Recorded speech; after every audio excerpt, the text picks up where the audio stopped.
Merci d'être avec nous ce matin sur BFM TV, notre matinale bien sûr entièrement consacrée au coronavirus qui s'accroche, qui secoue notre quotidien, qui remet tout en cause. Ce virus est une cochonnerie. C'est ce qu'a dit le chef des urgences de l'hôpital Georges Pompidou à Paris. On vous donnera évidemment avec Perrine toutes les dernières infos. Tous les détails dans un instant, mais avant un petit coup d'œil quand même à la météo pour aujourd'hui.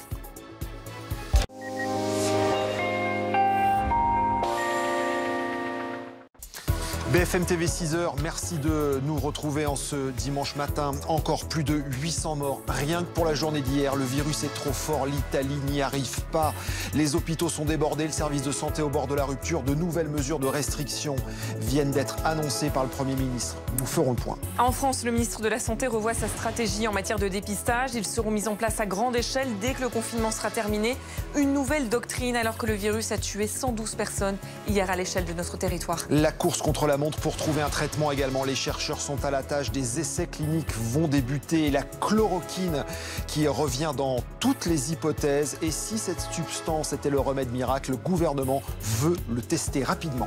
L'armée qui vient à la rescousse pour apporter son savoir-faire. Le porte-hélicoptère Le Tonnerre a mis le cap sur la Corse pour aller chercher 15 malades et les ramener sur le continent. L'hôpital de campagne installé à Mulhouse sera lui opérationnel dès le début de semaine. Et dans ce contexte, la vie, celle qu'on se construit au jour le jour pour beaucoup d'entre nous, tout a changé parce qu'on n'a plus le droit de faire grand-chose. Des couvre-feux sont décrétés dans certaines communes. Dans les Alpes-Maritimes, par exemple, on ne peut même plus circuler après 22 heures.